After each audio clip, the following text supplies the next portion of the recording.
அஸ்ஸலாமு அலைக்கும் வரஹ்மத்துல்லாஹி வபரகாத்துஹு. குர்ஆனிய சிந்தனை தஃப்சீரிலிருந்து சூரா அல் அலா தொடர்.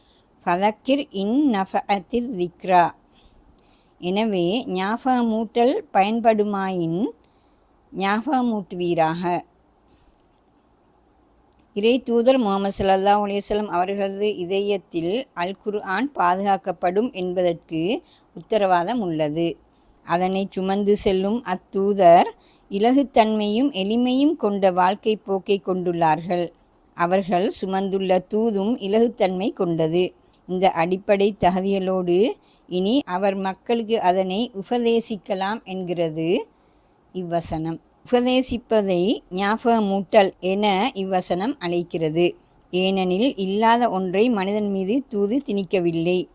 இஸ்லாம் சொல்லும் நம்பிக்கைகளும் அதன் போதனைகளும் மனித இயற்கையோடு ஒட்டியவை.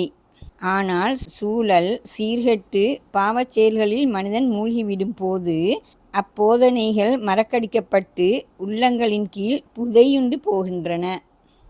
அவற்றை விடுவித்து மேலே கொண்டு வரும் ஞாபகமூட்டல் செயற்பாட்டையே தூது செய்கிறது.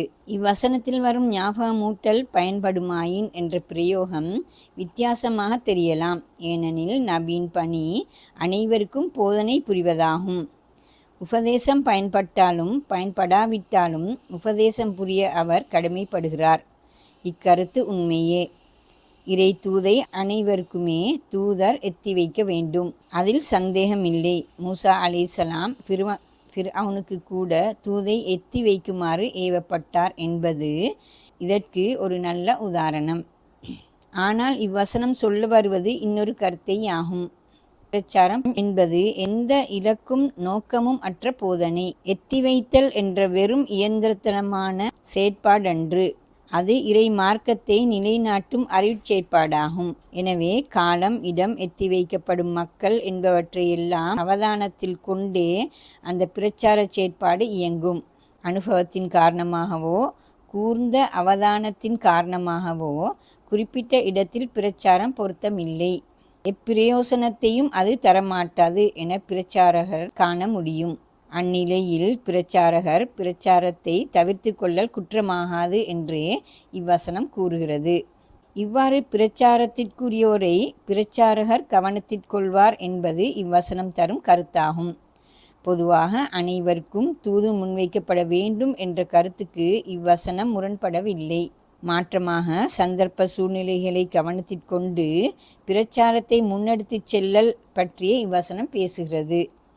அடுத்த வசனம் இப்பிரச்சாரத்தின் விளைவு என்னவாகலாம் என்பதை விளக்குகிறது. சயல்லக்கரு மை யஹ்ஷா வயதஜன்னபுஹல் அஷ்கா. பயப்படுபவர் நினைவு கூர்ந்து உணர்வு பெறுவார். மிக பெரும் துர்ப்பாக்கியவான் அதனை விட்டு விலகிக் கொள்வான். உபதேசத்தாலும் ஞாபகமூட்டலாலும் தாக்கமுற்று உணர்வு பெறும் ஒரு சாராரும் உள்ளனர்.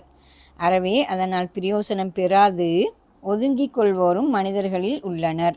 இங்கே இவ்வசனம் உபதேசத்தால் தாக்கமுறுபவன் பயப்படுபவன் எனவும் ஒதுங்கிக் கொள்வோன் மிக பெரிய அபாக்கியவான் எனவும் கூறுகிறது. இக்கருத்தை விளங்கிக் கொள்ள முயல்வோம். ஏற்கனவே இறை நம்பிக்கை கொண்டோனை இறை பயம் கொண்டவன் என்ற வகையில் பயப்படுபவன் என கூறலாம். உபதேசத்தாலும் ஞாபகமூட்டலாலும் சந்தேகமின்றி மேலும் அவன் உணர்வு பெறுவான். இறை தூதிற்கும் அதன் வழிகாட்டலுக்கும் அவன் மேலும் நெருக்கமாவான். இன்னொரு கருத்தையும் இப்பிரயோகம் குறிக்க முடியும். இறை நம்பிக்கை கொண்டவராக இல்லாவிட்டாலும் பிடிவாத உணர்வுகளிலிருந்து விடுபட்டு விடயங்களை அறிவுபூர்வமாக சீர்தூக்கி பார்ப்பவர்களும் மனிதர்களில் உள்ளனர். அவர்கள் இறை தூது முன்வைக்கும் கருத்துக்களை நோக்குவார்கள். மறுமை நாள் பற்றிய விளக்கங்களை அவதானிப்பார்கள். அறிவு, நேர்மையும் ஓரளவு தூய நோக்கும் கொண்ட இவர்களிடம் இந்நிலையில் அடுத்த உலக வாழ்வு குறித்த பயம் தோன்றுவது சாத்தியம். இவர்கள் பற்றிய இவ்வசனம் அவர்கள் உணர்வு பெறலாம் என்கிறது. மனோ இச்சைகளில் மூழ்கி பாவச் செயல்களில் புரண்டு அத்தோடு தன் போக்கில் வெறி உணர்வும் பிடிவாதமும் கொண்டவன் இறை தூதுக்கு அதன் உபதேசத்திற்கு செவிமடுக்க மாட்டான். அதனை விட்டு விலகிச் செல்வான். இவனை இவ்வசனம் கொஞ்சமும் இறை பயமற்றவன், தன் போக்கில் வெறி உணர்வும் பிடிவாதமும் மிக்கவன், பாவச் செயல்களில் மூழ்கி போனவன் என்பது போன்ற நேரடி சொற்பிரயோகங்களால் அழைக்கவில்லை. அபாக்கியவான் என்றே அழைத்தது. ஏனெனில் இந்த இறை மறுப்பு எல்லாவற்றிற்கும் முன்னால் மிகப்பெரிய அபாக்கியம். ஏனெனில் மனிதன் நிரந்தரமாக வாழ பிறந்தவன். மரணம் என்பது அதற்கான ஒரு வாயில் மட்டுமே. இந்நிலையில் மரணத்தின் பின் கிடைக்க உள்ள உன்னதமான இன்பங்கள் மட்டுமே நிறைந்த வாழ்வை இழந்துவிடுவது மிக பெரும் அபாக்கியம் என்பதில் சந்தேகமில்லை. இறை தூதை விட்டு ஒதுங்கி வாழ்பவன் இவ்வுலகத்திலும் அபாக்கியவானாகவே வாழ்வான். கஷ்டங்களும் துன்பங்களும் பிரச்சினைகளும் பாரங்களும் நிறைந்ததொரு தரித்திரம் பிடித்த வாழ்வாகவே அவனது வாழ்விற்கப் போகிறது. இறை வழிகாட்டலை விட்டு தூரமாக வாழும் இன்றைய மனிதனின் சிக்கல் நிறைந்த வாழ்வு இதற்கோர் உதாரணம். மிக பெரும் அபாக்கியவான் என்ற பிரயோகத்தின் மூலம் சூரா உணர்த்த விரும்பிய கருத்து இதுவே ஆகும். தொடர்ந்து தூதின் உபதேசத்தை விட்டு விலகி நிற்கும் அந்த அபாக்கியவானின் மிக பெரும் துர்ப்பாக்கியத்தை சூரா விளக்குகிறது.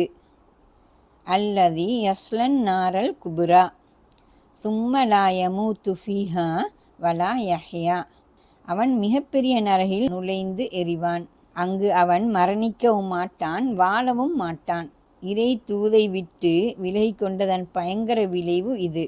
மிக பெரும் நரகில் நுழைந்து வேதனையை அனுபவிக்கும் துர்ப்பாக்கிய நிலை அது. அந்த நரகம் அதன் தண்டனையால் மிக பெரியது. அதன் பௌதிக தோற்றத்தால் மிக பிரமாண்டமானது. அதன் காலத்தாலும் அது மிக பெரியது. ஏனெனில் கற்பனை செய்யவும் கடினமான நெடிய நீண்ட காலம் அது. நரகத்தின் வேதனையை அவன் வாழவும் மாட்டான், சாகவும் மாட்டான் என ஒரே வசனத்தில் சூரா இங்கே விளக்குகிறது.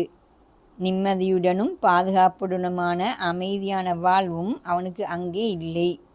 வேதனையிலிருந்து விடுபட்டு நிம்மதி பெறும் மரணமும் அங்கே அவனுக்கு கிடையாது. எல்லா பக்கங்களிலிருந்தும் மரணம் அவனை நோக்கி வரும், ஆனால் அவன் மரணிக்க மாட்டான். சூரா இப்ராஹிம் 14வது அத்தியாயம் 17வது வசனம் என அப்பயங்கர சூழலை வேறோரிடத்தில் அல் குர்ஆன் வர்ணிக்கிறது. இப்பகுதி இத்துடன் முடிவடைகிறது. தூதை ஏற்றுக்கொண்டோர் ஏற்றுக்கொள்ளாதோர் என்ற இரு சாராரையும் இங்கு விளக்கிய சூரா தூதை ஏற்றுக்கொள்ளாதோரின் துர்ப்பாக்கிய நிலையை இங்கே சற்று அழுத்தி கூறியது. இனி சூரா அதன் இறுதிப் பகுதிக்கு செல்கிறது. இன்ஷா அல்லாஹ் தொடரும். அஸ்ஸலாமு அலைக்கும் வரஹ்மத்துல்லாஹி வபரகாத்துஹு.